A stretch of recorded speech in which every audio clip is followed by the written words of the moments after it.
Fala galera, professor Thiago Oliveira aqui, pessoal, ó, acabei de chegar do treino, tô aqui no pique e agora o que nós vamos fazer? Nós vamos resolver todas as questõezinhas de estatística que foi cobrado no concurso da Cefaz Sergipe, agora no ano de 2025, concurso elaborado pela nossa querida e amada banca Sebrasp, pessoal, vamos ser sinceros, amadas por um e odiadas por outros. Mas vamos lá, pessoal. Bom, como eu falei no começo do vídeo, vamos resolver todas as questões de estatística. Observa que nós temos uma questão que foi cobrada na parte de raciocínio lógico matemática, mas a gente consegue resolver essa questão tranquilamente usando as propriedades que a gente já sabe lá na estatística. Bom, vamos para a questão. Do total de 193 servidores de uma organização, alguns possui fluência em inglês, francês ou espanhol, podendo inclusive ter fluência em mais de uma das três línguas, ao passo que outros não têm fluência em nenhuma dessas línguas estrangeiras. Nessa situação, sabendo-se que, aí nós temos os totais aqui. Bom, como que nós vamos resolver essa questão, pessoal? Através do conceito da probabilidade da união. Só que, observa, aqui vai ser o conceito da probabilidade da união, sim, de três eventos, porque nós temos inglês, francês e espanhol. Então, viu como que a gente consegue usar tranquilamente os conceitos aqui da probabilidade? Bom, só lembrando que a fórmula da probabilidade da união de três eventos é essa aqui. Nós vamos ter inglês, união francês, união espanhol. Qual que é a fórmula? É o seguinte, nós vamos pegar, ao invés de eu trabalhar com as probabilidades, nesse caso aqui, então, nós vamos trabalhar com os dados brutos, perfeito? Mas o conceito vai continuar sendo o mesmo. Bom, eu tenho o somatório da quantidade de inglês mais a quantidade de francês mais a quantidade de espanhol. Agora nós vamos descontar as interseções. Então eu tenho inglês e francês, ó, começo assim.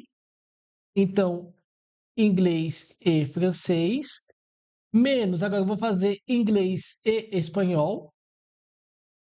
Inglês e espanhol. Ainda fica faltando mais uma interseção, que é francês e espanhol. Menos francês e espanhol. Agora que nós descontamos essa interseção, vamos somar todas as interseções. Mais inglês, francês e espanhol. Só resolvendo, utilizando essa formulazinha aqui, não tem erro, tá? Inclusive, o mais interessante é que as informações praticamente já estão nessa ordem aqui, ó. Quer ver, ó? Quantidade de alunos que falam inglês, ó, 90 são fluentes em inglês, ó, então eu tenho 90. Mais francês, 75 francês, ó, 75. Mais 60 espanhol, ó, viu como que está na ordem? Menos, ó, inglês e francês, ó. Inglês e francês, 30 em inglês e francês. Então, ó, 30 em inglês e francês. Menos aqui, ó. Pessoal, já, aqui, ó, 20 em inglês e espanhol. Inglês e espanhol, 20. Aqui, 25 em francês e espanhol, ó.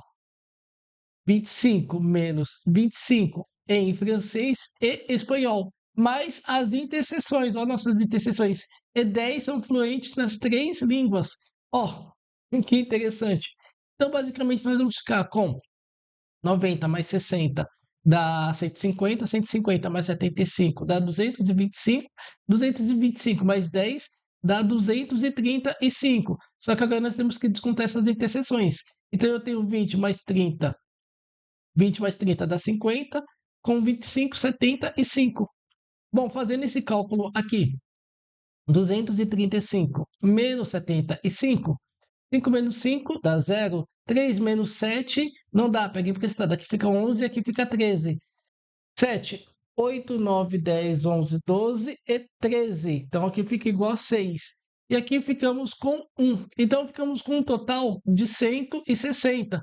Só que cuidado, o que ele está querendo é saber o número de servidores não fluente em nenhuma das três línguas. Então, observa que inicialmente ele foi informado que nós temos um total de 193, correto?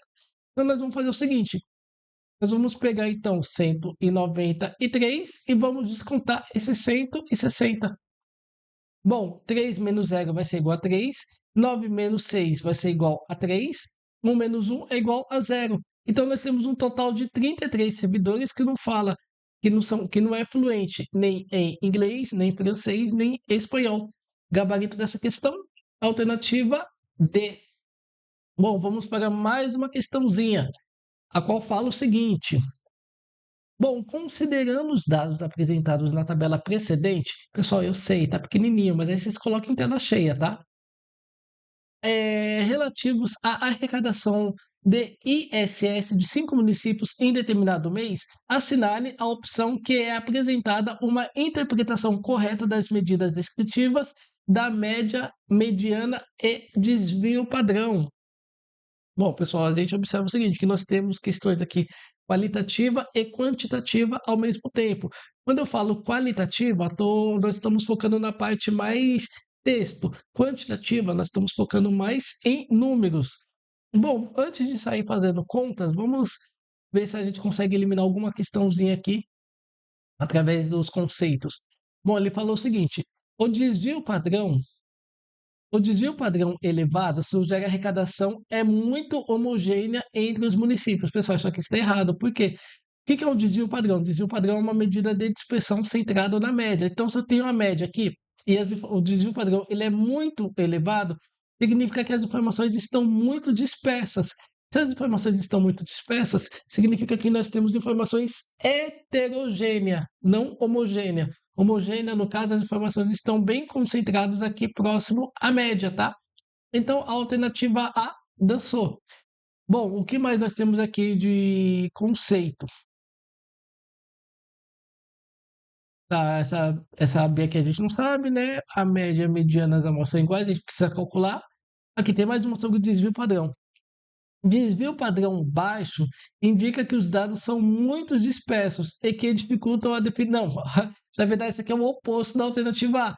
Desvio padrão baixo, tá? Desvio padrão baixo indica que os dados são poucos dispersos, são poucos.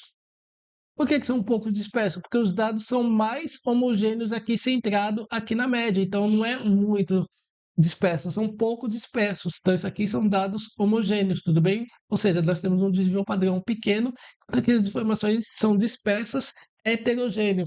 Perfeito? Então, a alternativa D dançou. Vamos para a alternativa E.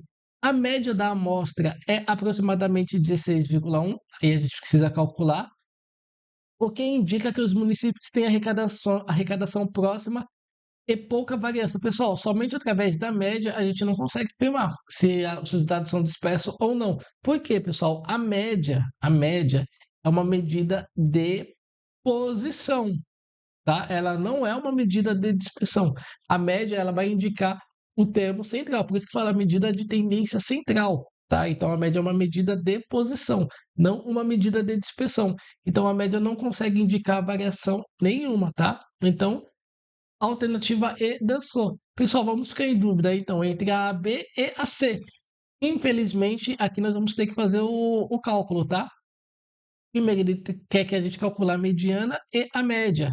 Pessoal, calcular a mediana é fácil, mas antes de mais nada, nós temos que colocar todas essas informações em rol. O que é colocar em rol, professor? Colocar as informações em ordem crescente, do menor para o maior. Então, observa que se a gente for organizar do menor para o maior, aqui eu vou ter 12, 14, ó, 12,4, 14,7. O que mais que nós temos aqui? Eu tenho 15,2, vou ter 18 e por último vamos ter 20,3. Pessoal, quantidade ímpar vai ser n mais um e vai dividir por 2, ou seja, 5 mais 1 dividido por 2. Essa aqui é a fórmula da mediana. Vai ser igual a 6. 6 dividido por 2 é igual a 3. Então a mediana está na terceira posição. Tanto faz vir da esquerda para a direita, como da direita para a esquerda. Então se a gente contar 1, 2 e 3, ó, a nossa mediana. Então a nossa mediana é 15,2. Perfeito, só que agora, além da mediana, nós precisamos da média. Como que se calcula a média? É exatamente isso. A média é o somatório dos elementos dividido, então, pela quantidade. Quantidade nós já sabemos que é 1, 2, 3, 4 e 5. Agora nós precisamos desse somatório aqui de 12,4, 15,2, 18, 14,7, 14,7 e 20,3. Bom, então aqui eu vou ficar com 10, 12 e 16. Coloco 6 e sobe 1. Vou ficar com 3, 8, 16 e 20. Coloco 0 e sobe 2. Vou ficar com 2, 3, 4, 5, 6, 8. Pessoal, não esquece que vírgula é embaixo de vírgula. Então, ficamos com 80,6. Bom, agora que eu vou ter que ser sério com vocês, tá? Eu estou com um pequeno problema. Estou com um pequeno problema. Sabe qual que é o problema que o professor está enfrentando? O professor não sabe fazer essa divisão aqui utilizando essa vírgula. Bom, mas tem uma saída, tá? O que eu posso fazer? Eu posso multiplicar em cima e embaixo por 10. Por quê? 10 eu tenho uma casa depois da vírgula, não é? E o 10 eu só tenho um zero. Então, a partir do momento que eu multiplicar por 10, tá? A gente consegue eliminar essa vírgula aqui. Então, nós vamos ficar com 806 dividido então por 50. Opa, agora ficou mais fácil, hein? Então, 806 dividido por 50, eu sei que uma vez 50 dá 50, para 80 falta 30, desce esse 6 aqui. Eu sei que 6 vezes 50 dá 300, para 306 falta 6. 6 não dá para dividir 50, então coloco uma vírgula e um zero. Posso cortar esse zero com esse zero. Uma vez 5 dá 5 para 6, se bem que eu parei por aqui, tá, pessoal? Então encontramos uma média de 16,1. Ou em outras palavras, a gente consegue chegar a essa conclusão aqui, ó, que a média, ela é menor que a mediana, tá? Por quê? Porque a média é igual a 16,1 e 16,1 é menor. Hã? Ah, não, peraí. A mediana que é menor, pessoal. Desculpa. Agora que eu tô percebendo aqui, ó. A mediana, a mediana é menor do que a média. Por quê? Porque a mediana é 15,2, enquanto a média é 16,1. 15,2 é menor que 16,1. Agora vamos analisar a alternativa B. Ele está falando que a média da amostra, a mediana da amostra, é menor que a média. Perfeito. O que indica que a maioria dos municípios arrecadam valores abaixo da média e sugere uma distribuição assimétrica positiva. Pessoal, vamos bater um papinho com relação à assimetria. Vamos até pegar uma folhinha branca aqui, tá? Eu vou escrever essas informações de novo. 12,14. Eu tenho 12,4. Depois nós vamos ter 14,7. 14,7. Depois vamos ter 15,2. Eu estou reescrevendo porque eu quero trazer um conceito importante aqui para vocês, tá? Depois nós vamos ter 18. E depois nós vamos ter 20,3. Pessoal, vamos utilizar a mediana primeiramente. Nós sabemos que a mediana é 15,2, correto? Então, daqui para cá, então significa que nós temos 50% das informações. Perfeito. Nós sabemos que a média foi igual a 16,1. Então a média ficou um pouquinho acima da mediana. Então a média está aqui, ó, 16,1. O que nós sabemos com relação ao fato de a distribuição ser assimétrica à direita? Bom, nós sabemos o seguinte, que a moda, ela está concentrada na parte onde as informações são mais concentradas e a média indica a direção da cauda, tá? Então, basicamente, nós temos o seguinte, nós temos a média indicando a direção da cauda e nessa parte aqui, ó, e metade das informações vai representar a moda, ela é menor. Então, basicamente, nós temos isso aqui, ó. Ó, vamos até a metade, e quando você for calcular a média vai ser jogada para cá, tá? Então, o que que a gente consegue concluir? Que, de fato, nós temos uma simetria à direita ou positiva. Mais uma vez, metade das informações, né, que representa a moda está concentrado aqui onde eu estou pintando em azul e a média indica a direção da cauda. Mas por acaso, tá? Vamos imaginar o seguinte: assim mesmo a gente pegou esses conceitos, mas ainda nós estamos em dúvida com relação à alternativa C. Ele está falando que a média e a mediana da amostra são iguais. Opa, negativo. Nós acabamos de fazer o cálculo, nós percebemos que a mediana ela é menor do que a média. E ele falou aqui que a mediana e a média são iguais. Negativo, tá? Então, mesmo se você tivesse ficado em dúvida com relação a essas propriedades aqui da assimetria, tá? Porque a assimetria fica muito mais palpável quando nós temos a moda. Então, mas mesmo assim, por eliminação, você conseguiria chegar então na alternativa B. Parou por aqui? Não, não parou, porque nós temos mais conteúdos aqui, ó.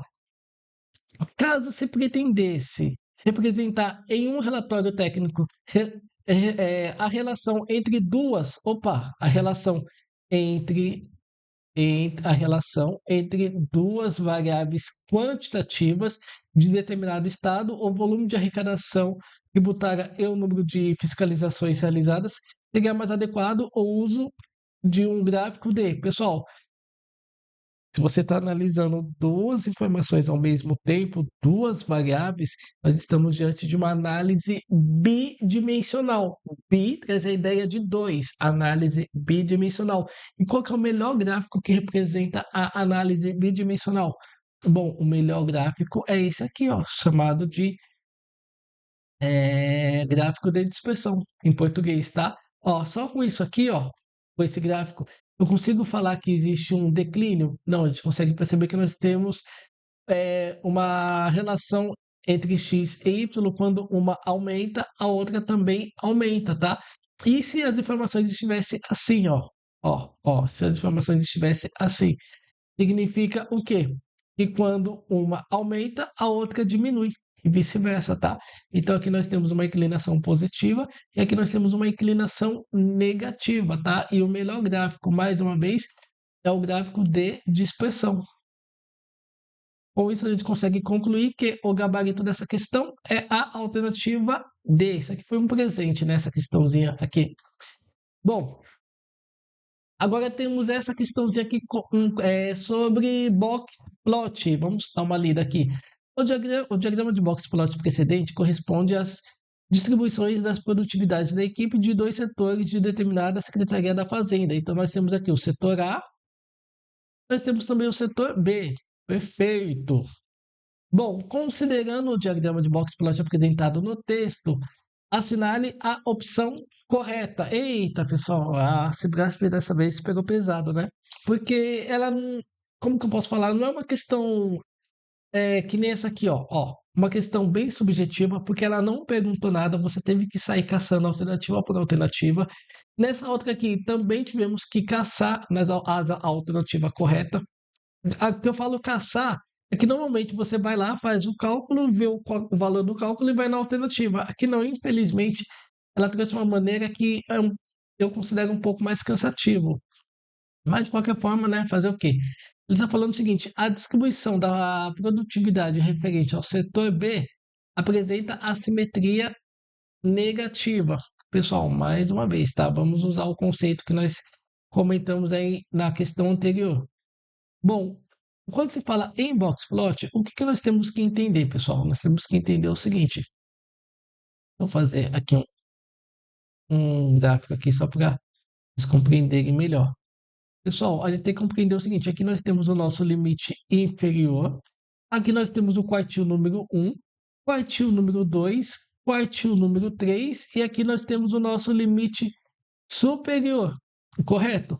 Bom, cada pedacinho desse aqui representa 50% das informações, ou 25%. Então aqui eu tenho 25%, aqui eu tenho 25%, aqui eu tenho 25% e aqui eu tenho 25%. Ou seja, somando todas as partes, então nós vamos ter 100%. Perfeito? Perfeito. Bom, o que então que a gente consegue perceber? Que daqui, desse ponto, do menor valor, cuidado, eu não estou falando do limite inferior, eu estou falando do menor valor, até esse ponto aqui, nós temos o nosso quartil, nós temos 50% das informações. Por que nós temos 50% das informações? Pelo seguinte, eu tenho 25% aqui, mais 25% aqui, então dá um total de 50%. E aqui, ó, esse ponto aqui, você observa que a amplitude aqui é 70, vamos considerar 68. De 58 para 68, nós temos uma amplitude, então, de 10. Ó, nós temos uma amplitude de 10. Agora, se a gente considerar de 68 a 82, 68 a 82, 8 menos 2 vai dar 6. Opa, 80, quanto que eu falei? 82 menos 68. Agora sim, 8 menos 2 menos 8, 2 menos 8. Não dá para emprestar daqui, fica 7, fica 12. 12 menos 8 vai ser igual a 4. 7 menos 6 vai ser igual a 14. Então, o que a gente consegue perceber? Que essa amplitude aqui, ela é maior do que essa. Então, essas informações aqui, elas estão mais concentradas do que essa. Então, essa aqui representa a moda. Ó, essa parte aqui a gente consegue falar que isso aqui representa a moda. Agora, essa parte um pouco mais alongada, isso aqui representa a cauda, tá? Então, o que a gente consegue perceber? E eu não sei o cálculo da média, mas a média vai estar para esse lado aqui, ó. Ó. Porque nós temos moda, mediana, aqui é a mediana, que é o quartil número 2, e a média. Então, isso aqui traz para a gente o quê? Isso aqui traz uma simetria à direita ou positiva, tá? E a banca sugeriu que isso aqui fosse uma simetria negativa. Isso aqui é uma simetria positiva. Então, a alternativa A dançou, não pode ser a alternativa A. Vamos continuar. Em relação ao setor B, um sexto da distribuição da produtividade é maior ou igual a 78. Mais uma vez, maior que 78. Pessoal, o que a gente consegue é, na verdade, o que a gente não consegue inferir aqui com relação ao box plot. Box plot a gente não está falando em quantidades. Eu não sei a quantidade de pessoas, tá? Com pessoas, relatórios, processos. Não, porque aqui a gente não trabalha com quantidade, com frequência bruta, ou frequência absoluta, ou frequência relativa. Nada disso. Aqui no box plot nós vamos levar somente algumas informações. Vamos considerar o limite inferior, quartil número 1, quartil número 2, que é a mesma coisa que a mediana, quartil número 3 e limite superior. Só essas informações. Então, a gente não está levando em consideração a quantidade. Então, essa distribuição aqui das produtividades, esquece, a gente não tem essas informações em nenhum tipo de box plot, tá? Então, também não pode ser a alternativa B. Ai, ai, vamos para a alternativa C. No diagrama de box plot do setor A, são considerados pontos exteriores os valores que estão fora da caixa, isso é, os valores que não pertencem ao intervalo de 66 a 74. Negativo, pessoal. Qualquer valor, a gente só vai considerar valor fora da caixa os valores que estiverem no limite, abaixo do limite inferior e acima do limite superior. Mas observa que esse intervalo aqui de 66 a 74 está dentro. Inclusive, se a gente for observar, tudo que está pintado em amarelo, que é o valor mínimo até o 78, esses valores aqui estão todos dentro do que nós chamamos de valores comum, valores típicos, tá? Valores padrão. Então, esse negócio de falar que está fora de 66 a 74, está no intervalo, não. Ó, de 62 a 78 está tranquilamente dentro do intervalo. Então, essa afirmativa C, ela está, tararã, ela está errada. A alternativa D, o primeiro quartil da distribuição da produtividade do setor A é 74. Não, 74 é o quartil número 3, ó. Mais uma vez, limite inferior, quartil número um, quartil número 2 e quartil número 3. E aqui, limite superior, tá? Então, alternativa D, dançou. Pessoal, o que restou para a gente é a alternativa E, que está falando, em ambas as distribuições, todos os valores observados estão dentro dos limites adjacentes dos respectivos diagramas de box plot. Pessoal, para saber se isso é verdade ou não, vocês não precisavam fazer esse cálculo, até porque é um pouquinho demorado, por eliminação. A gente já conseguiu perceber que a alternativa E, mas de qualquer forma, vamos resolver essa questãozinha aqui, tá? Porque de vez em quando aparece, então vale a pena a gente estar dando uma repassada. Eu vou ser sincero com vocês, se fosse um conteúdo que não fosse cobrado, que aparece uma vez ou outra, eu iria até ignorar, tá? Mas box plot é um assunto bastante recorrente aí nos concursos. Então, vale a pena a gente dar uma atençãozinha. Bom, vamos calcular o nosso limite inferior, pessoal. O limite inferior, nós temos o setor A e temos o setor B. Como que se calcula o limite inferior? Basicamente, a fórmula é essa aqui, tá? Nós vamos ter o quartil número um menos 1,5, que multiplica o intervalo interquartílico, ou seja, a distância de Q3 menos Q1. Bom, então trazendo aqui para o setor A, o quartil número um é 66. Então, nós vamos ter 66 menos 1,5, que multiplica o desvio interquartílico do setor A. Setor A, nós temos 66 e 74. Se bem que eu vou fazer diferente. Aqui, ao invés de, eu vou inverter, tá, pessoal? Não é porque é uma bagunça, né? Eu vou seguir a ordem aqui. Primeiro foi apresentado o setor B, vou deixar o setor B aqui e aqui eu vou deixar o setor A. Só para ficar didaticamente mais fácil de vocês compreender, tá? Até peço desculpa. Mas as informações são as mesmas. Então, ó, setor B, nós temos o quartil número um que é 66, menos 1,5, que é da fórmula, menos o intervalo interquartílico. O intervalo interquartílico, nós vamos ter, então, Q3 menos Q1. Aqui nós vamos ter 78, ó, 78 menos 66.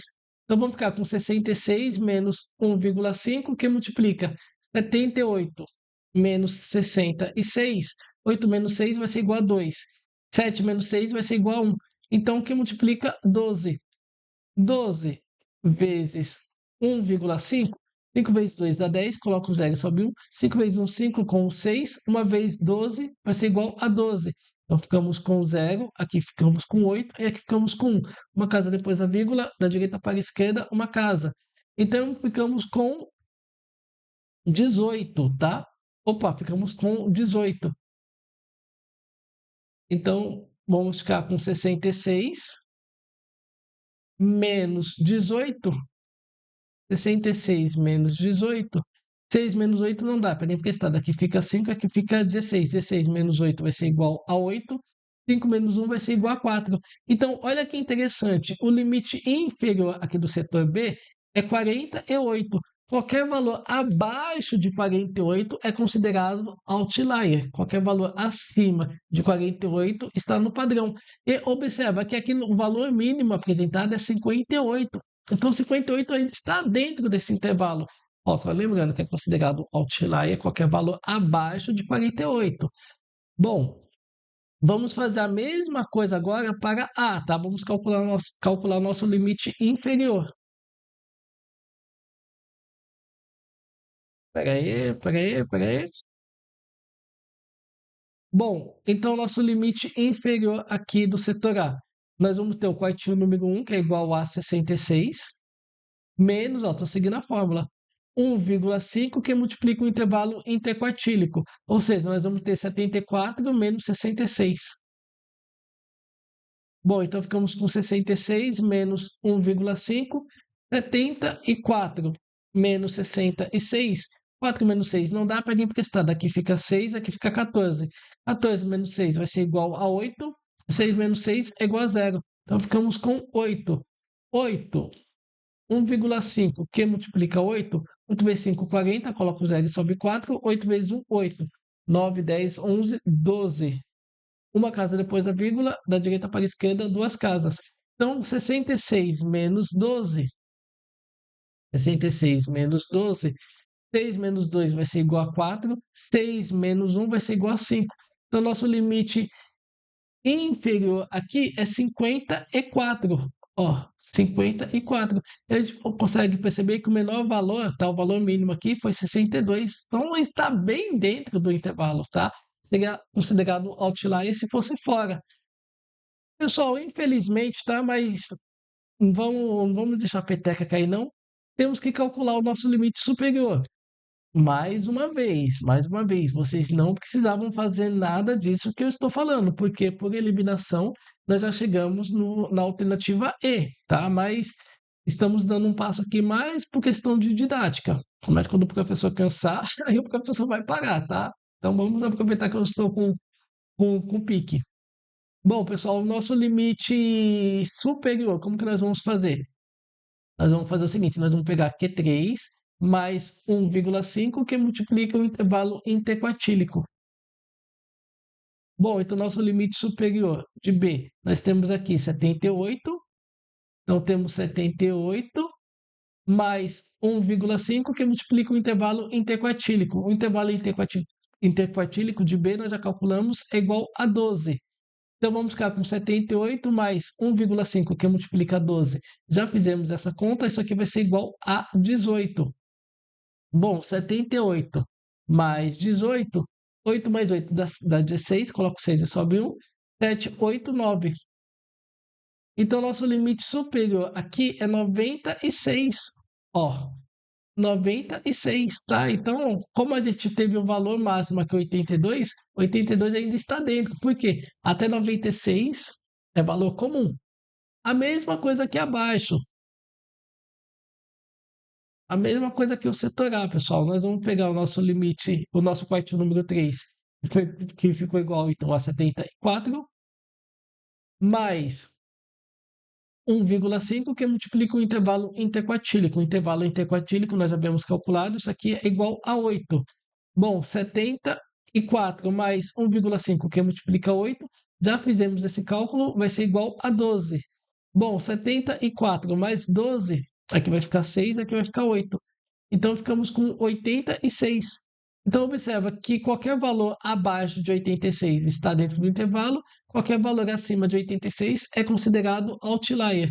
Então, tanto o setor B quanto o setor A, todos os valores estão dentro desse limite de 54 a 86 e de 48 a 96.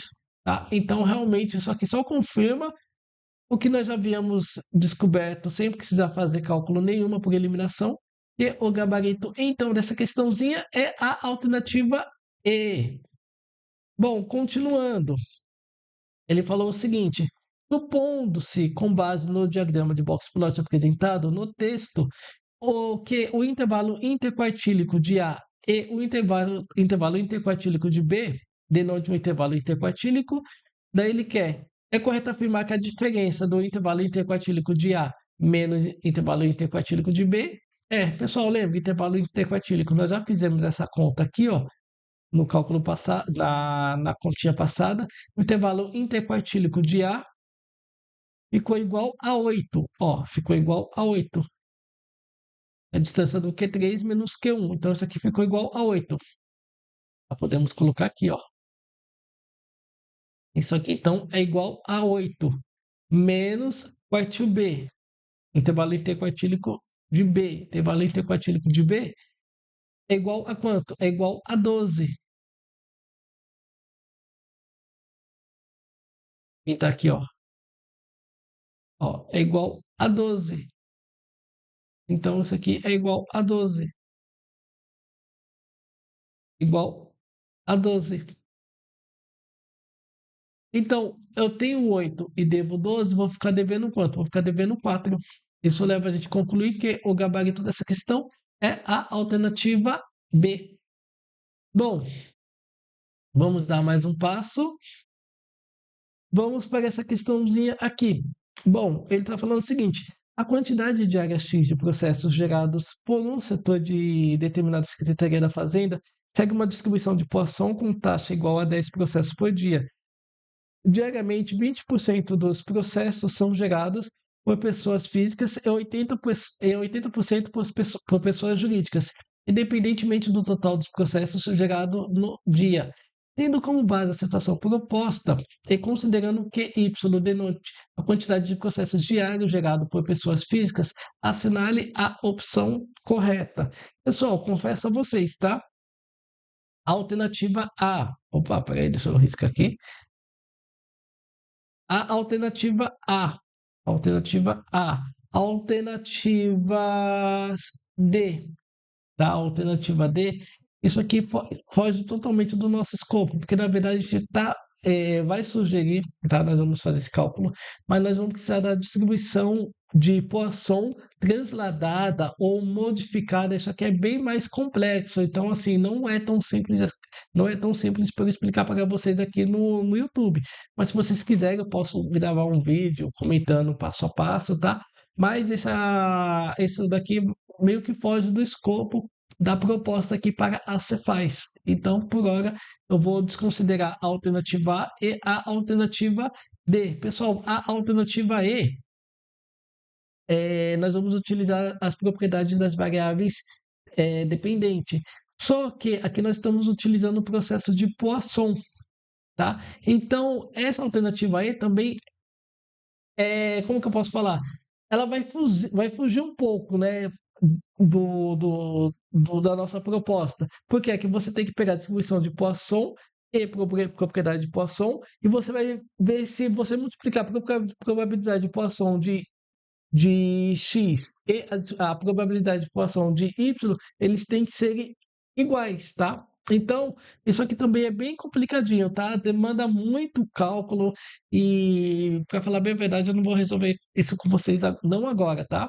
Se vocês quiserem, tem vídeos aqui no canal sobre esse assunto, ou se vocês quiserem que eu resolva passo a passo, aí vocês comentem aí abaixo, tanto a alternativa A alternativa D e a alternativa E, pessoal. Demanda bastante contas, mas a gente consegue fazer tranquilamente. Só não vou fazer nesse vídeo aqui, porque senão vai ficar um vídeo muito longo. Perfeito? Bom, aqui é o seguinte.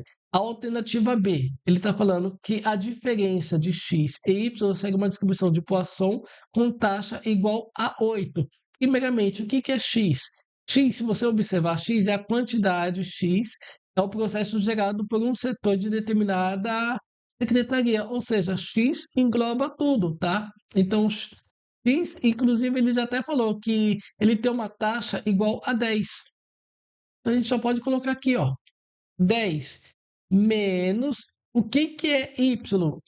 Ó, y ele foi citado duas vezes. Primeiro, y ele é citado aqui no finalzinho, eu sei, é sacanagem, mas foi citado aqui no final que y denote a quantidade de processos diários gerados pelas pessoas físicas, tá? E depois, aqui em cima, ele reforça que 20% dos processos são gerados por pessoas físicas.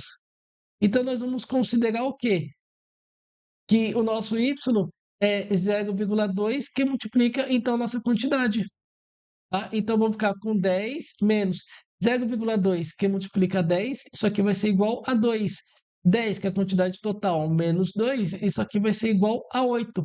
Tá? Então, isso aqui confirma que o gabarito dessa questão é a alternativa B.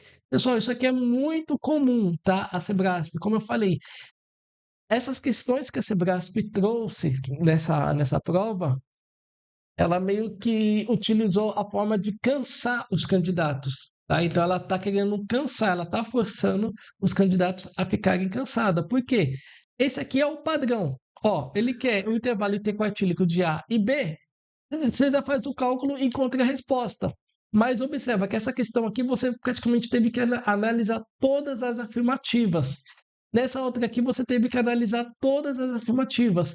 Nessa outra, teve que analisar todas as afirmativas, todas as alternativas. Então, isso aqui ele está no conceito de cansar o candidato, tá? Ela não quer cálculos. Ela quer saber se você realmente é capaz de pegar a ideia de otimizar seu tempo, tá? Deixar o que é mais complicado para o final e fazer o que é mais fácil. Então, nessa questãozinha aqui, ó, se você observar, o que é mais fácil? Sair calculando a distribuição de Poisson, que multiplica a distribuição de Poisson de duas variáveis, ou inclusive utilizar a distribuição de porção transladada ou simplesmente fazer a diferença de uma pela outra. Com certeza essa aqui é mais rápida, tá? Então é isso que a Sebrasp está focando nessa prova da Cefaz.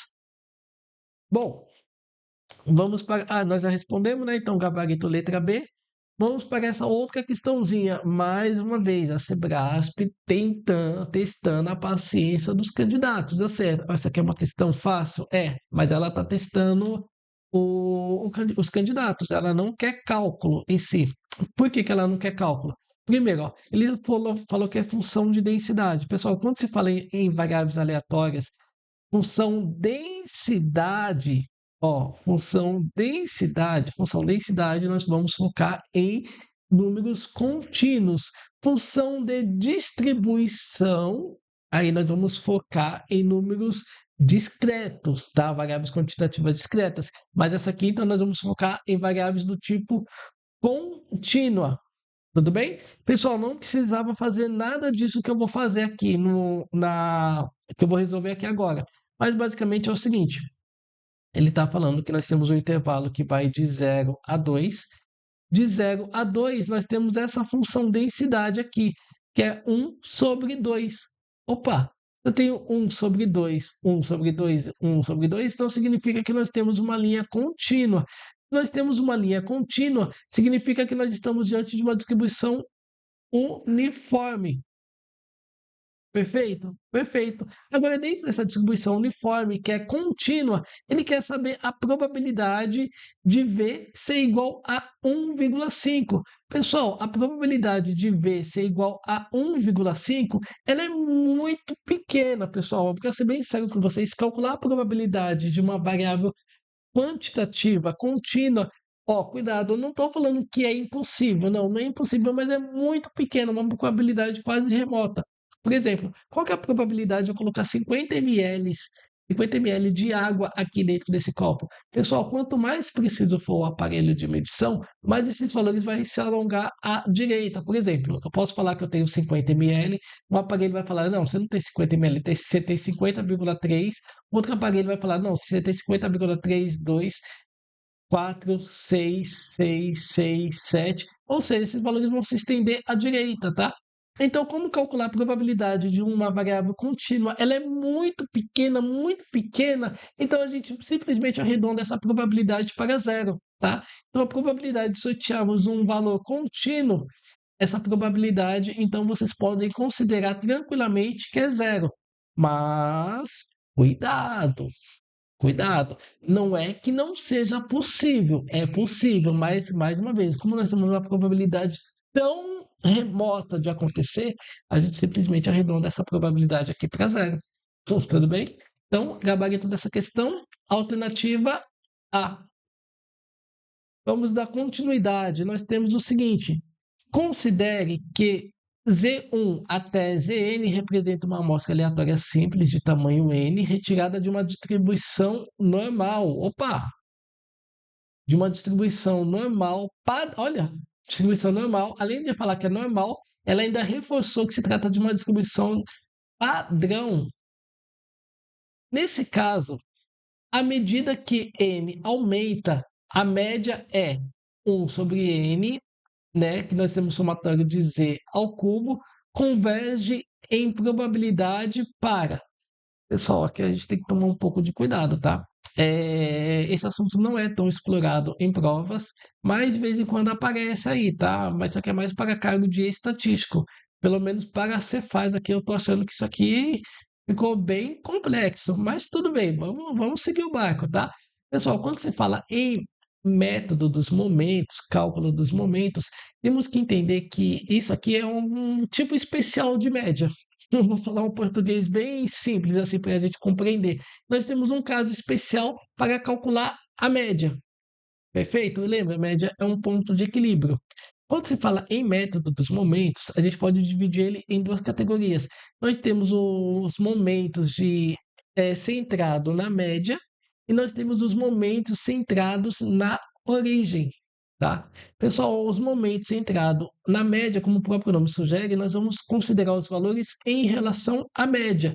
Mas nesse caso aqui, nós não estamos levando os valores em consideração à média, até porque a Sebrasp ela trouxe a fórmula. Essa fórmula aqui do método dos momentos, isso aqui é centrado, então, na origem. Perfeito. Mas não bastasse isso aqui ser focado na origem, ela trouxe até a fórmula. Então, o método dos momentos de ordem K, nós vamos ter 1 sobre N, que no caso aqui, que vai multiplicar o somatório, pega uma distribuição normal padrão, então nós vamos ter o somatório de Z elevado à ordem dos momentos, elevado à ordem K. Quando se fala em momentos, pessoal, vou trazer os mais basicão, basicão do basicão. Pessoal, nós temos momento de ordem 2, tá? Momento de ordem 2, nós vamos focar na variância. Por que se nós vamos focar na variância? Lembra, a variância não é elevado ao quadrado? Então, o momento de ordem 2, nós vamos focar na variância. Momento de ordem 3, momento de ordem 3, nós vamos focar na parte simétrica de uma distribuição normal. Uma distribuição normal. E se fosse de ordem 4, só porque a gente não perdeu o fio da meada? Pessoal, ordem 4, nós vamos focar na parte do grau de achatamento. Quando se fala em grau de achatamento, nós vamos pensar então na kurtose. Então, basicamente é o seguinte: nós temos a nossa distribuição normal, nós temos a nossa curva gaussiana, e o que, que nós sabemos nesse momento aqui, ó? E esse ponto aqui, ó, representa média, tá? Moda e mediana, mas aqui nós estamos focando na média. Nós temos média zero, se é distribuição padrão, média zero, desvio padrão igual a 1. Se o desvio padrão é igual a 1, a variância também é igual a 1. Perfeito, pessoal. Então, se nós estamos focando na distribuição de ordem 3, né? Mais focado aqui na parte da distribuição normal simétrica, conforme você aumenta o tamanho aqui de n, tá? Conforme você vai aumentando, essa quantidade ela tende a ficar mais concentrada aqui próximo ao centro. Então, quanto mais você aumentar, mais esses valores vão se aproximar aqui, ó. Então, o que que a gente consegue perceber? Que isso aqui ele tende ao quê? Tende a zero. Porque esse ponto mais alto, mais uma vez falando, ele representa média, média, moda e mediana. Tudo isso aqui, então, igual a zero. Gabarito dessa questão, alternativa A. Eu sei, pessoal, o método dos momentos acaba pegando muitos candidatos aí, porque realmente é mais cobrado é mais cobrado para cargo de estatístico, tá? É dificilmente, quer dizer, para falar bem a verdade, eu nunca vi numa prova de físico sendo cobrado momentos, tá? Eu já vi em outras provas, TJ, por exemplo, Banco Central, mas carreiras fiscais, essa aqui está sendo a primeira vez. Possa ser que tenha outra, mas eu nunca vi. Bom, nós temos mais uma outra questãozinha aqui, ó, pra você ver como que essa Brasp, algumas questões ela foi até boazinha, mas outras questões ela fugiu um pouco do padrão. Pessoal, aqui nós temos as propriedades dos estimadores, tá? Então, nós temos as propriedades dos estimadores de estimação pontual, aí fica ao critério como você vai chamar. Mais uma vez, tá, pessoal? Nós temos várias propriedades, variância mínima, amostra viciada, tendenciosa, consistência. Pessoal, tem tantos agora que eu já nem lembro mais. Mas o que que eu quero que vocês compreendam? Que estatística suficiente também é uma das propriedades dos estimadores, tá? Que ser sincero com vocês, também não me lembro disso aqui ter sido cobrado, pelo menos a suficiência, em prova de fisco, tá? Mais uma vez, TJ eu já vi disparado, Banco Central, tá? Banco Central, CVM, áreas econômicas, né, carreiras bancárias, eu já vi, mas em carreiras fiscais eu não vi. Por que que eu estou falando isso? Porque eu quero assustar vocês? De maneira nenhuma, muito pelo contrário, eu estou falando isso para alertar vocês que a régua está subindo, tá? A régua está subindo. Então, se você levar na brincadeira, esse tipo de questão possa ser que derrube alguns candidatos, não só alguns, mas muitos candidatos, tá? Bom, quando se fala em distribuições de probabilidade, nós temos que. Eu vou trazer as primeiras, eu já estou um pouco cansado, eu vou trazer o que, que eu consigo lembrar aqui no momento. Bom, nós temos as distribuições uniforme, a distribuição uniforme, inclusive já passamos por algumas questões. Nós temos. Deixa eu ver o que eu consigo fazer aqui. Deixa eu ver o que eu consigo fazer aqui para facilitar. Nós temos distribuição. Acho que eu vou focar agora na distribuição uniforme, porque eu tenho mais uma outra questãozinha que fala de propriedades. Cadê?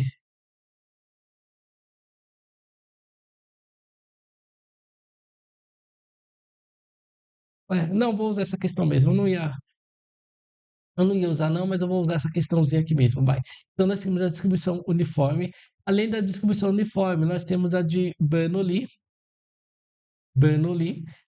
Além da Bernoulli, fala uma outra distribuição aí, vamos ver se eu lembro. Nós temos a binomial.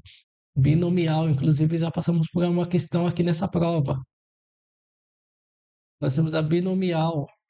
Binomial, perfeito. Ai, pessoal, fala aí que eu tô esquecendo. Binomial. Além da binomial, nós temos Poisson. Opa, Poisson. Nós temos a distribuição de Poisson. Além da distribuição de Poisson, nós temos a distribuição exponencial. Exponencial. E nós temos o nosso filé mignon aqui da estatística, que é a distribuição normal. Bom, pessoal, o que que eu vou dar mastigado aqui para vocês, tá? Quando se fala em estatística suficiente, nós temos que entender o seguinte, que a nossa amostra, as informações da nossa amostra é suficiente, como o próprio nome sugere, só arrumar aqui, as informações, ela é suficiente da amostra, é suficiente para estimar, então, a nossa população. Lembra o conceito de população e amostra? Nós temos a nossa população e dentro da nossa população nós temos a amostra. Então, quando se fala em estatística suficiente, essas informações aqui, ela é suficiente, então, para estimar a nossa população.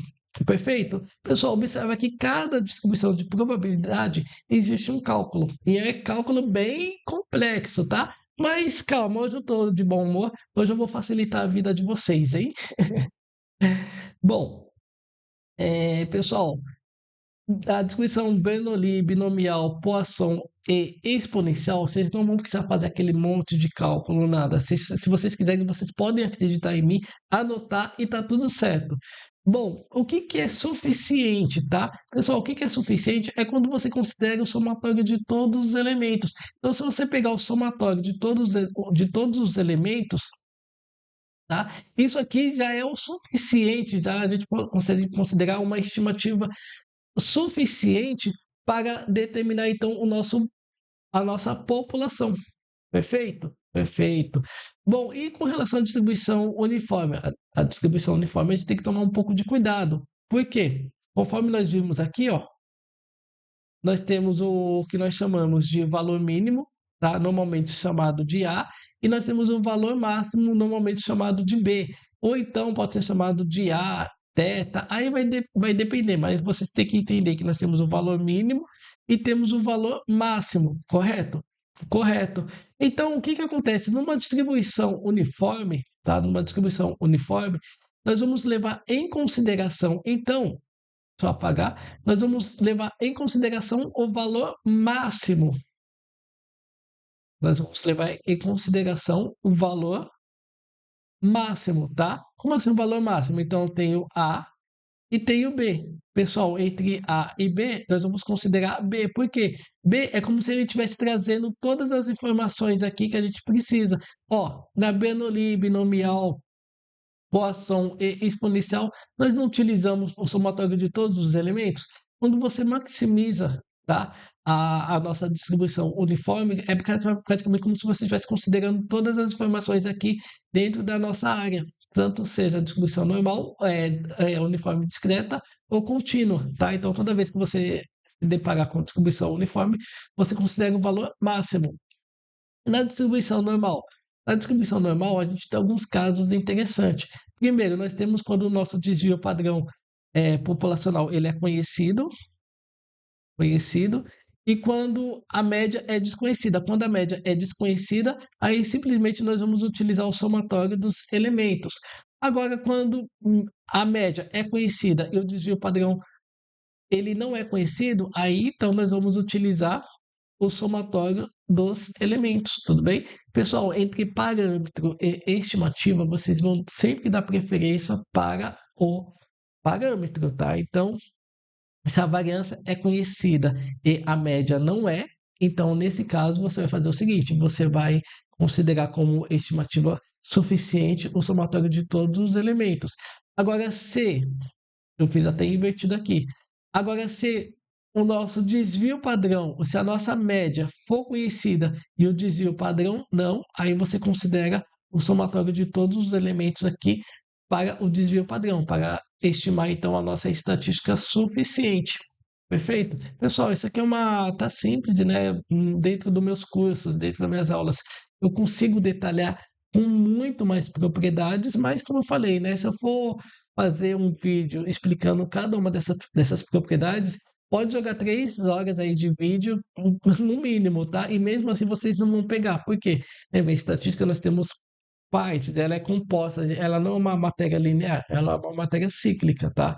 Então, a gente vai demandar bastante tempo para explicar todas essas aqui, inclusive aquelas propriedades que nós conversamos com relação à distribuição de Poisson transladada, modificada, perfeito? Método dos momentos, para detalhar isso aqui ia demorar um pouco mais, tá? Eu recomendo vocês ir lá para a plataforma.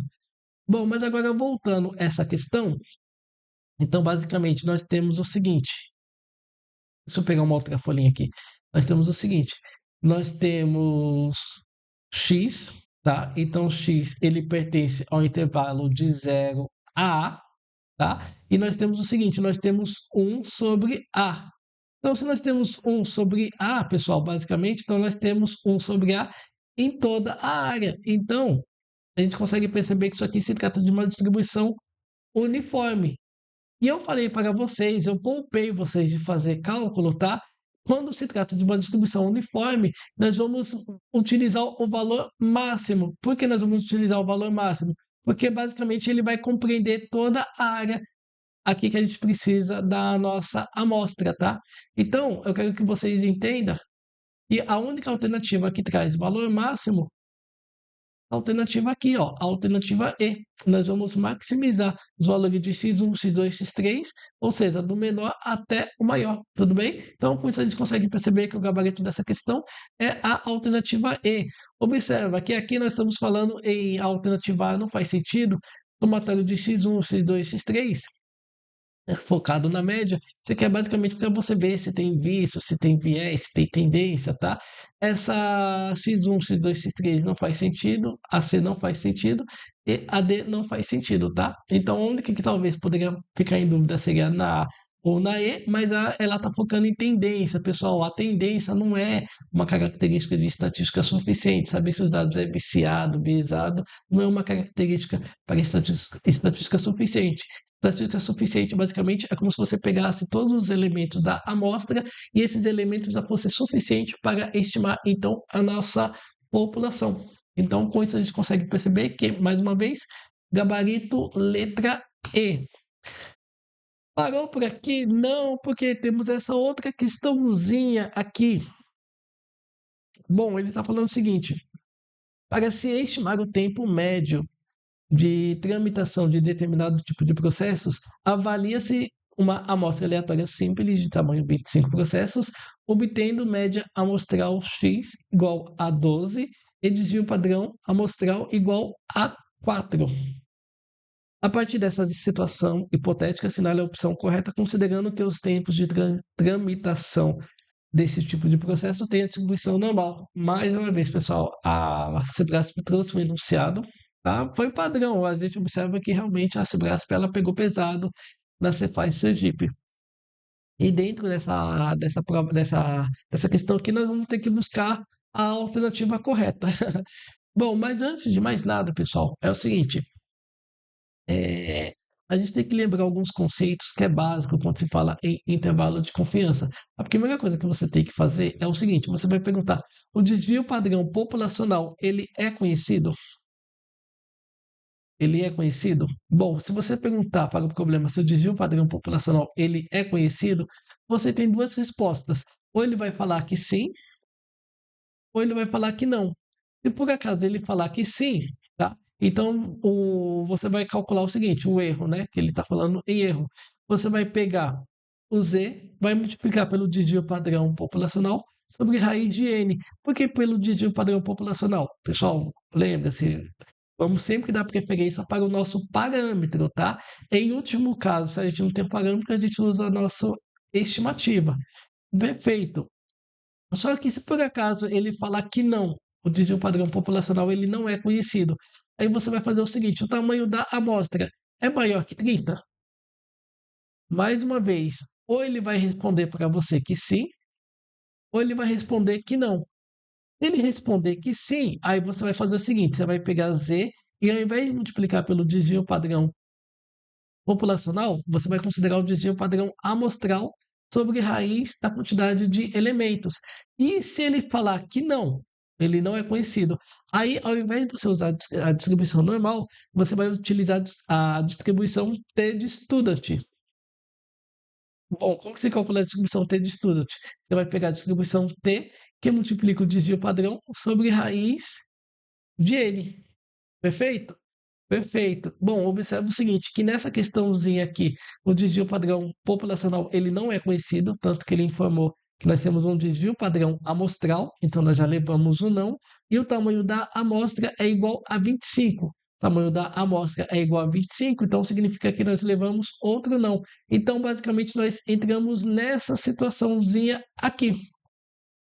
Perfeito. Só que nessa prova não foi dado, não foi disponibilizado a tabela de distribuição da tabela de distribuição T-Student. Não foi disponibilizado.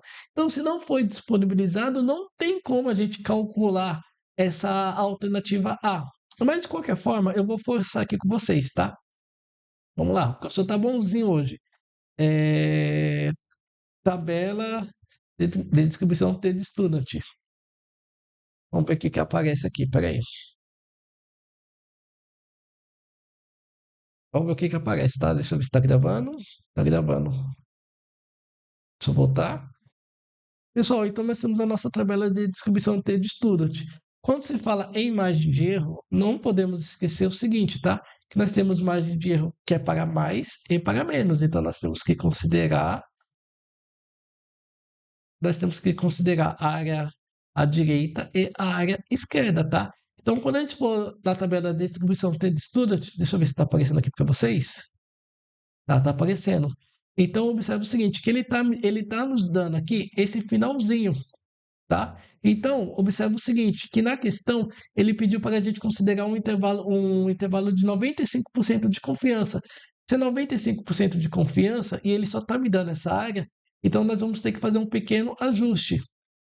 Então, se é 95, nós precisamos então dessa área e dessa área. Então, se aqui eu tenho 95, significa que eu vou ter 2,5 à direita e 2,5 à esquerda. Aí ficou um pouco em cima. Ficou um pouco em cima, agora sim. Então a gente precisa disso aqui, tá? Então, ao invés de eu procurar aqui na tabela de Student uma área de 5%, tá? Eu vou pesquisar então esse finalzinho aqui, para mim, o que interessa é de 2,5%, tá? Por que 2,5? Porque o que acontece ao lado direito acontece ao lado esquerdo. Distribuição de t de Student, então nós vamos considerar um grau de liberdade igual a -1. Então, se nós temos aqui 25 elementos, tá? Então 25 menos 1, aqui 25 menos 1 vai ser igual então a 24 graus de liberdade. Então aqui nós temos o seguinte, vamos lá. Então nós já sabemos que nós temos 2,5, ó, uma área de 2. Ah, eita, não vou conseguir. Não vou conseguir, deixa eu arrumar um outro jeito aqui. 2,5. Então, nós temos isso aqui. Nós vamos ter que pesquisar, então, o grau de liberdade igual a 24. Ó, 25 menos 1 vai dar 24. Opa, então nós encontramos aqui, ó, 2,06. Pessoal, tô falando, isso que eu tô ensinando, isso que eu tô passando para vocês, não foi passado na prova. A gente não teria condições de calcular, tá? Então, a gente já conseguiria eliminar essa alternativa A. Mas nessa para não passar batido, então vamos lá, pessoal. Então, como que nós vamos fazer? Utilizando essa fórmula. Nós vamos pegar um t que é igual a 2,06, vou arredondar para 2,06. Então, nós ficamos aqui com 2,06, que é o nosso t, que multiplica o nosso desvio padrão amostral, que é igual a 4, sobre a raiz da quantidade de elementos, a raiz quadrada de 25. Então, vamos ficar com 2,06, que multiplica 4, raiz quadrada de 25 é igual a 5.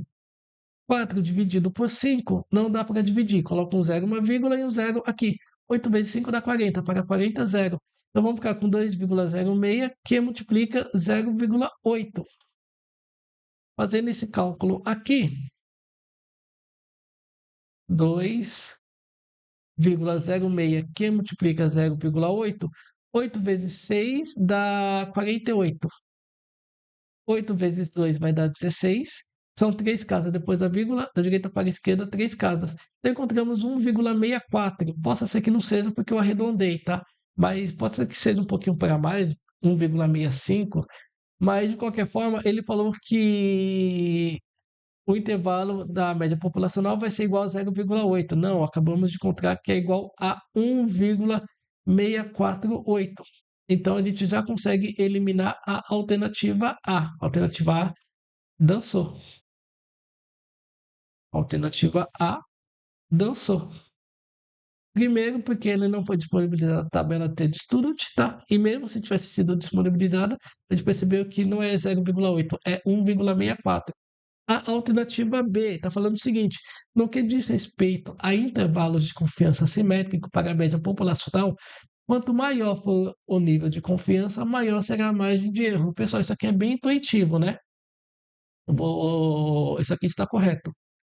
Vou explicar aqui para vocês. Vamos lá. Pessoal, é o seguinte, tá?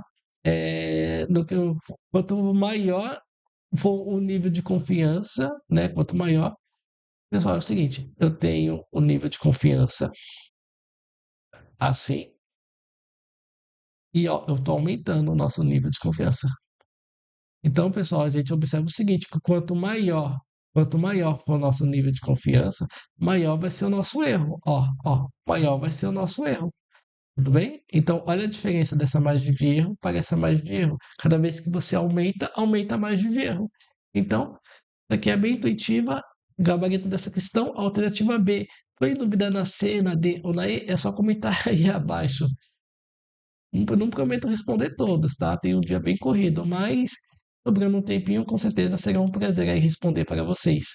Bom, vamos para essa questão. Fala o seguinte: a fim de efetuar o teste de hipótese para certa média populacional específica, como H0 igual a média igual a 10, versus a hipótese alternativa da média ser maior que 10, tomou-se uma amostra aleatória simples de tamanho 16 de uma população normal, a média amostral foi igual a 11 e o desvio padrão amostral igual a 2.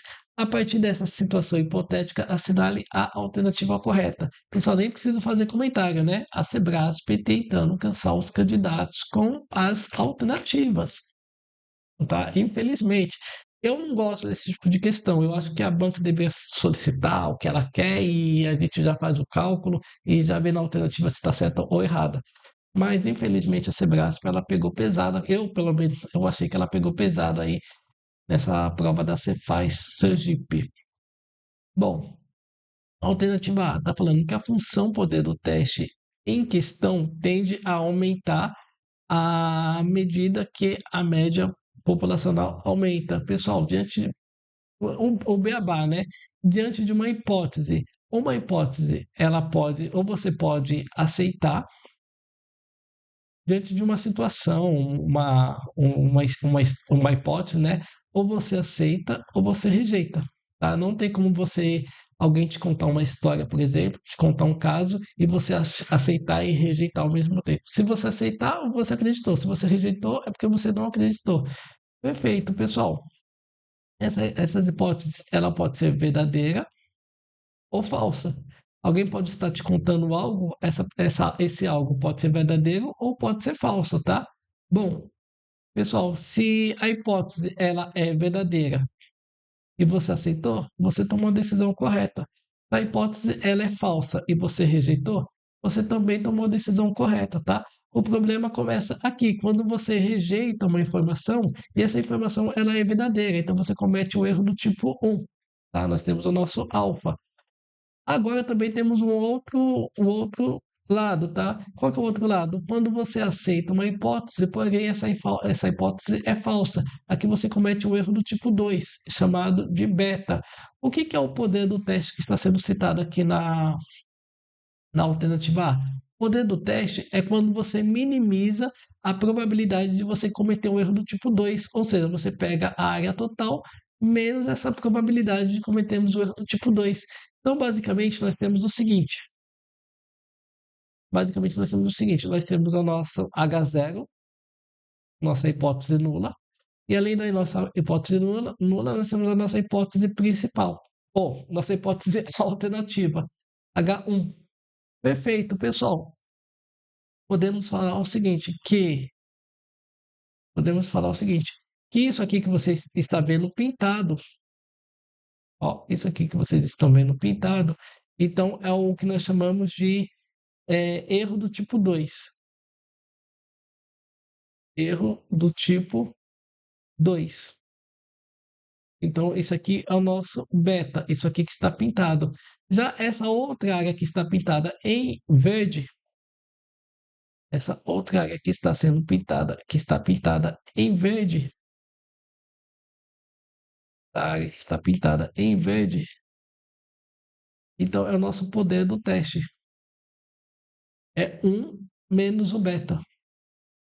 Um menos o beta. Pessoal, e aqui ao lado, aqui então nós temos a nossa média, digamos que aqui seja 10, 11, 12 e assim sucessivamente, tá? E agora aqui nós temos a nossa probabilidade, probabilidade de rejeitar H0, tá? Então, nós temos uma probabilidade de rejeitar H0. Observe o seguinte, a gente está nesse ponto, nós estamos nesse ponto. A partir do momento que a gente aumenta, sair de 10, vai vir para 11, ó, a gente está aumentando nossa probabilidade de rejeitar H0, ó. Vindo para cá, ó, a gente está aumentando a probabilidade de aumentar H0. Então, o que que a gente consegue perceber? Que a função do poder do teste em questão tende a aumentar à medida que a média populacional aumenta. Tudo bem? Inclusive, não só quando ela aumenta, tá? Isso aqui ela também tende a aumentar quando a média diminui. Tudo bem? Mas como ela focou em média aumenta, vamos considerar somente essa parte aqui, tá? Mas se a média diminuísse também, a gente pode considerar que a probabilidade de rejeitarmos H0 com certeza aumenta. Então, essa função do poder de teste realmente ela vai aumentar. Ó, o poder do teste aqui. Então, de cara, a gente já consegue perceber que o gabarito dessa questão é a alternativa A. Eita, parece que não acaba mais, hein? Vamos para essa outra questãozinha aqui, a qual fala: um estudo está sendo realizado para investigar a relação entre o tempo de tramitação do processo Y e o número de documentos fiscais do processo X. A correlação linear entre ambos as variáveis é positiva, sendo que o desvio padrão amostral de cada variável mostrada no quadro a seguir. Nesse estudo, utiliza-se o modelo de regressão linear simples na forma y beta mais beta x1 mais e, em que ele nota o erro aleatório com média zero e variância constante. O coeficiente de determinação desse modelo é igual a 64%. Então, nós temos aqui essa tabelinha que vai nos ajudar bastante. Com base nessas informações, é correto concluir que a estimativa do coeficiente B1, obtida pelo método dos mínimos quadrados ordinário, é igual a. Pessoal, quando você fala eu, pelo menos eu, né? Eu tenho um péssimo. Não sei se é um péssimo, se é um bom, mas eu tenho um vício, tá, pessoal? Eu gosto de chegar ao método dos mínimos quadrados como alfa mais beta x mais o erro. Só que a banca, ela trouxe o seguinte, tá errado. Não, não tem nada de errado. Ao invés de ser alfa, ela chamou de beta zero. E ao invés de ser beta, ela chamou de beta 1, que multiplica x mais o erro, tá? Então não tem problema nenhum. Ele quer saber o seguinte, a essa altura do campeonato, que eu já nem lembro. É correto concluir que a estimativa do coeficiente beta 1, obtida pelo método dos mínimos quadrados, é... Pessoal, ele quer saber o valor de beta. Arruma aqui. Ele quer saber o valor desse beta 1. Bom, pessoal, eu sempre indico vocês começarem pelo seguinte: quando pede para calcular o beta, vocês vão calcular através da covariância de x e y, dividido então pelo desvio padrão de x, que multiplica então o desvio padrão de. Peraí. Não, desculpa, pessoal. A covariância de x e y que multiplica a variância, a variância de x. Me perdoa. Bom, eu sempre indico vocês começarem por essa fórmula. Só que nem sempre essa fórmula ajuda. Então, quando você não conseguir resolver, porque aqui a gente não tem a covariância. Então, se a gente não tem a covariância, a gente não consegue dar um passo além. Então, vamos pedir ajuda para outra fórmula aqui de beta. Qual que é a outra fórmula? Basicamente, então, nós vamos ter o nosso coeficiente de correlação linear de Pearson, tá? Que multiplica, então, o desvio padrão de y sobre o desvio padrão de x. Tudo bem? Cuidado que essa parte aqui é invertida, tá? Então, nós temos a variável dependente no numerador e a variável independente, que é x, no denominador. Bom, o nosso coeficiente de correlação. Pessoal, ele não passou o coeficiente de correlação, mas ele passou o nosso coeficiente de determinação. Bom, o coeficiente de determinação é 0,64% ou então 0,64. Pessoal, o coeficiente de correlação é a raiz quadrada do coeficiente de determinação. Então, se aqui é 0,64, aqui nós vamos utilizar a raiz quadrada de 0,64. Que multiplica, então, o desvio padrão de y, que ele já passou, que é igual a 10, dividido, então, pelo desvio padrão de x, que ele passou, que é igual a 8. Bom, então, a raiz quadrada de 0,64 vai ficar, então, 0,8, que multiplica 10, dividido por 8. Pessoal, 10 que multiplica 0,8 vai ser igual a 8, dividido por 8. 8 dividido por 8 é igual a 1. Então, a gente consegue perceber que o valor desse beta aqui, então, é igual a 1. Logo, o gabarito dessa questãozinha aqui é a alternativa E. Bom, vamos para mais uma questãozinha. É o seguinte: deseja-se realizar uma auditoria sobre o recolhimento de tributos em microempresas localizadas em diferentes municípios de determinado estado da federação. Para se garantir representatividade territorial, uma amostra de 15 microempresas por amostragem aleatória simples será retirada de cada município. Dessa forma, havendo 75 municípios, o tamanho total da amostra será de 1.125. O plano amostral descrito nessa situação hipotética é mais apropriadamente caracterizado como uma amostragem. Pessoal, aqui a gente vai ter que tomar um pouco de cuidado, tá? Porque nós temos 75 municípios. Então, nós temos. Deixa eu colocar aqui. Nós temos município 1, município 2, município 3, município 4, município 5, até o nosso município 75. Perfeito, pessoal. Em cada município, então, nós vamos ter uma amostra de 15 elementos. Então, nós temos uma amostra de 15 elementos. 15, 15, 15, 15, 15 e assim sucessivamente. Tanto que se você pegar 15 e multiplicar por 75, 5 vezes 5 dá 25. Coloca o 5 sobe 2. 5 vezes 1, 5. Com 2, 7. 7 vezes 5 dá 35. Coloca o 5 e sobe 3. 7 vezes 1, 7. Com 3, 10. Então, nós vamos ficar com 5. Aqui nós vamos ficar com 12. Aqui vamos ficar com 1. Então, ficamos com 1.125. Bateu. Então, se nós temos todos os elementos divididos em extratos, cada um representa um extrato, e todos os extratos têm a mesma quantidade, então a gente não consegue falar que isso aqui estamos diante de uma amostragem estratificada por proporções. Se nós não estamos diante de uma amostragem estratificada por proporções, então não tem que se falar em alocação ótima de Neymar, pessoal. Bom, então, se nós estamos extratos e todos os elementos possuem a mesma quantidade, isso aqui significa, então, que estamos diante de uma amostragem estratificada com alocação uniforme. Gabarito dessa questão é a alternativa B. Deixa eu ver se tem mais questão. Não, por hora é isso. Eita, pessoal, como eu falei, o que que eu percebi nessa prova da Sebrasp, tá? E pelo menos a parte de estatística ficou bem cansativo pelo seguinte, porque a Sebrasp, pelo menos nessa prova, ela não foi objetiva, ela não trouxe o enunciado fazendo uma pergunta para você buscar a resposta nas alternativas, não, ela simplesmente trouxe um problema e nas alternativas você teria que buscar qual que era a solução daquele problema. Então isso acaba gastando um pouco mais de energia aí na hora de resolver a prova, porque é claro que você vai ter que repassar por todas as alternativas, então isso acaba demandando um pouco mais de tempo. Bom, mas nem tudo são. Mas tem a parte boa. Qual que é a parte boa? Caso vocês queiram se aperfeiçoar mais nessa parte de box plot, método dos momentos, propriedade de estimadores, regressão, ou então outros assuntos relacionados à estatística, não deixe de conhecer meus cursos clicando no link aí abaixo. Foi um prazer e nos vemos então nos próximos exercícios. Até mais!